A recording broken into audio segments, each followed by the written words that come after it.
भाजपची मातृसंस्था असलेल्या राष्ट्रीय स्वयंसेवक संघाकडून वारंवार भाजपच्या लोकसभेच्या कामगिरीवर आसूड ओढले जात आहेत। त्यातच बुधवारी आरएसएसचं मुखपत्र असलेल्या ऑर्गनायझरमधून अजित पवारांवर निशाणा साधण्यात आला। याच मुद्द्यावरून आता अजित पवारांच्या राष्ट्रवादी काँग्रेसने आरएसएस आणि भाजपला उत्तर दिल्याचं बघायला मिळतंय। त्यामुळे ऑर्गनायझरवरून महायुतीत वादाचे फटाके फुटू लागलेत।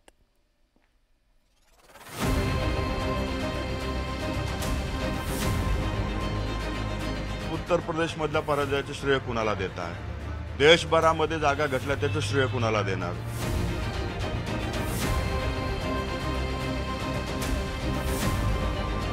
किंवा हे महाराष्ट्राचं तुम्ही सांगता, भारतातल्या इतर ठिकाणी काय झालं?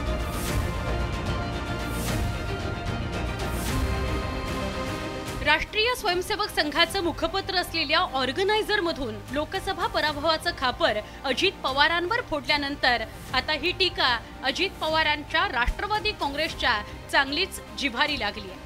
अजित पवार यांना सोबत घेऊन भाजपने स्वतःची ब्रँड व्हॅल्यू कमी केली असा आरोप ऑर्गनायझर मधल्या लेखात करण्यात आलेला आहे, ज्यावर राष्ट्रवादी काँग्रेसकडून नाराजी व्यक्त करत भाजप आणि आरएसएसवर जोरदार पलटवार करण्यात आला।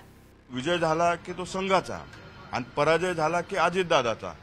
मग उत्तर प्रदेशमध्ये पराजयाचं खापर कुणावर फोडणार?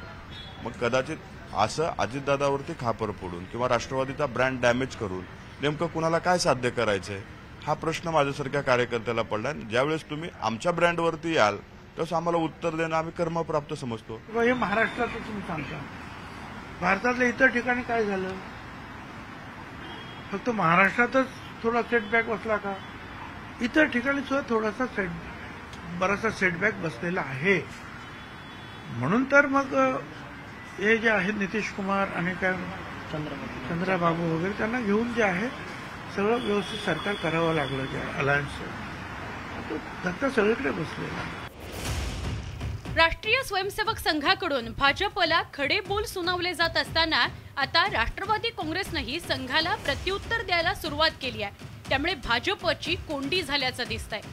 कोण म्हणतं काय म्हणतं यावरही खूप गोष्टी अवलंबून असतात। त्यामुळे तीन नेते जी त्रिमूर्ती आहे ते काही एकमेकावर दोषारोपण करत नाही।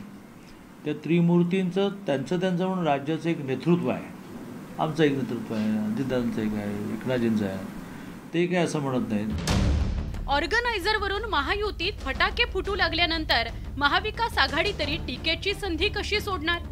अपेक्षेप्रमाणे संजय राऊतांनी आरएसएस वरून भाजपला टोला हाणला, तर महाविकास आघाडीच्या इतर नेत्यांनी भाजपवर टीकेची झोड उठवली। इस अजित पवार को और अशोकराव चव्हाण को मोदी जी जेल में डालने की भाषा कर रहे, अपने वॉशिंग मशीन में डाल ये कोशिश की कि देश में और महाराष्ट्र में सिर्फ हम रहेंगे। भाई अहंकार की सभी मर्यादा तो मोदी और शाह जी ने तोड़ दी है और उसके चपेट में आरएसएस भी आ गया है, तो आप क्या करोगे? आता ऑर्गनायझर कोणाचं मुखपत्र आहे आपल्याला कल्पना आहे। त्यांनी या आपल्या भावना व्यक्त केल्या, त्याच्यामुळे त्यांना जे वाटलं असेल, त्यांनी जे संपूर्ण निरीक्षण केलं असेल, त्याच्यामुळे त्यांनी अशा पद्धतीच्या भावना व्यक्त केल्या आणि त्याच्यामध्ये सत्यता आहे। एकंदरीतच ऑर्गनायझर मधील टीका राष्ट्रवादी काँग्रेसच्या चांगलीच जिव्हारी लागली आहे। या सुंदोपसुंदीमुळे विरोधकांनाही टीकेची संधी मिळाली।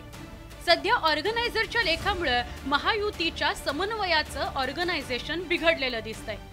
याचे पडसाद महायुतीच्या बैठकांमध्येही उमटण्याची शक्यता आहे। त्यामुळे संघामुळे झालेली कोंडी भाजप कशा रीतीने हाताळतं हे बघणं महत्त्वाचं ठरणार आहे। Bureau report, news 18 Lokmat.